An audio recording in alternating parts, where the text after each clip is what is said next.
ദൈവനാമത്തിൻ്റെ മഹത്വം ഉണ്ടാകട്ടെ. വേഗം വരുന്ന യേശുക്രിസ്തുവിൻ്റെ നാമത്തിൽ എല്ലാവർക്കും എൻ്റെ സ്നേഹവന്ദനത്തെ അറിയിക്കുന്നു.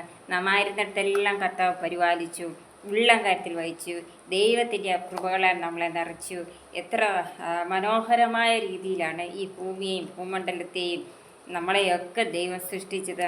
സൃഷ്ടി ആരുടെയാണ്? സൃഷ്ടി ദൈവത്തിൻ്റെയാണ്. സൃഷ്ടി ആരാണ്? ഈ ഭൂമണ്ഡലത്തെ സൃഷ്ടിച്ചത് ആരാണ്? നമ്മുടെ സൃഷ്ടികർത്താവ്. അതാണ് നമ്മുടെ കർത്താവ്. അപ്പോൾ സകലതിനെയും ഉളവാക്കി തന്ന നമ്മുടെ ദൈവത്തെ നമ്മൾ എന്ത് ചെയ്യണം? നമ്മൾ ആരാധിച്ച് നമ്മൾ മഹത്വപ്പെടുത്തണം. സ്തോത്രസ്തുതികൾ ദൈവത്തിൻ്റെ കരയറ്റണം. നാളെ നാളെ നാളെ നാളെ എന്ന് നമ്മൾ ഈ ആത്മീയ കാര്യങ്ങൾ മാറ്റിവെക്കാൻ പാടില്ല. ഇന്ന് ചെയ്യാനുള്ളത് ഇന്ന് നമ്മൾ ചെയ്തെങ്കിലേ ഒക്കത്തുള്ളൂ. നാളത്തേത് ദൈവത്തിനുള്ള, നാളത്തെ നമുക്കുള്ളതല്ല.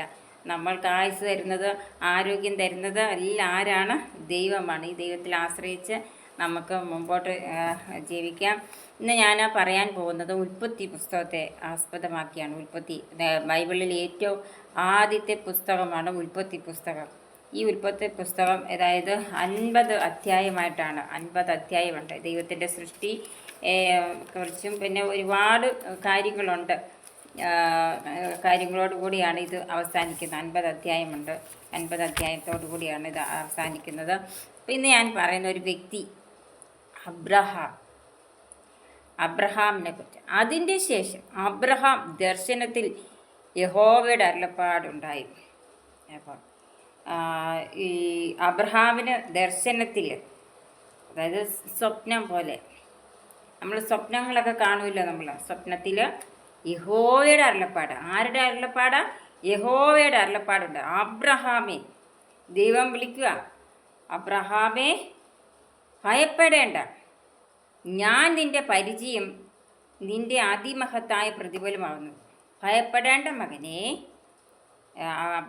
അബ്രഹാമിനോട് പറയും, നിൻ്റെ പരിചയമാണ്, അതിമഹത്തായ പ്രതിഫലമാണ്. അതിന് കർത്താവായ യഹോവേ, നീ എനിക്ക് എന്ത് തരും?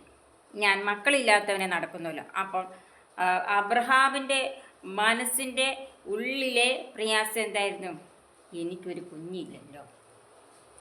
അപ്പോൾ അബ്രഹാം, നമ്മൾ മാനുഷികമായി ചിന്തിച്ചു കഴിഞ്ഞാൽ അബ്രഹാം ഓർക്കും, ഞാൻ എൻ്റെ ദൈവത്തിൽ ആശ്രയിച്ച്, ദൈവത്തിൽ ആശ വെച്ച് ദൈവത്തെ അനുസരിച്ച് നടക്കുന്ന ഒരാളാണ്. എനിക്കിതുവരെ ഒരു കുഞ്ഞുണ്ടായില്ലല്ലോ. അപ്പോൾ അബ്രഹാം പ്രായം ചെന്നയാളായിരുന്നു, സാറ പ്രായം ചെന്നയാളായിരുന്നു. എന്നാൽ ആ ദൈവത്തിൻ്റെ പ്രവൃത്തി, ദൈവത്തിൻ്റെ നീതി അവരിൽ വെളിപ്പെടുകയാണ് ചെയ്യുന്നത്. എൻ്റെ അവകാശി ദമേശക്കാരനായ ഈ എലിയാസർ എത്രയെന്ന് പറഞ്ഞു, നീ എനിക്ക് സന്തതിയെ തന്നിട്ടില്ല, എൻ്റെ വീട്ടിൽ ജനിച്ച ദാസൻ എൻ്റെ അവകാശിയാകുന്നു എന്ന് അബ്രഹാം പറഞ്ഞു. അവൻ നിൻ്റെ അവകാശിയാകിയില്ല, നിൻ്റെ ഉദരത്തിൽ നിന്ന് പുറപ്പെടുവാൻ തന്നെ നിൻ്റെ അവകാശിയാകും എന്ന് അവൻ യഹോവയുടെ അരുളപ്പാടുണ്ടായി. അപ്പോൾ ഒരു പിതാവിനും മാതാവിനും അവരുടെ മക്കൾ, അവരുടെ അവകാശമാണ്, അവരുടെ കുഞ്ഞുങ്ങൾ, അവരുടെ എത്ര മക്കളുണ്ടോ അത്രയും മക്കൾ അവരുടെ അവകാശത്തിൽപ്പെട്ടതാണ്. അവർക്ക് കുഞ്ഞുങ്ങളുണ്ടാകുമ്പം എന്തോ ഒരു സന്തോഷം. അവരുടെ തലമുറകളൊക്കെ കാണുക എന്ന് പറഞ്ഞു കഴിഞ്ഞാൽ വലിയൊരു അനുഗ്രഹമാണ്. മാതാപിതാക്കളുടെ വലിയൊരു അനുഗ്രഹമാണ് മക്കൾ അവരുടെ മക്കൾ എന്നൊക്കെ പറയുമ്പോൾ ആ കുടുംബത്തിൻ്റെ വലിയൊരു നെടുന്തൂണായിട്ടുള്ള കാര്യങ്ങളാണ് അതൊക്കെ.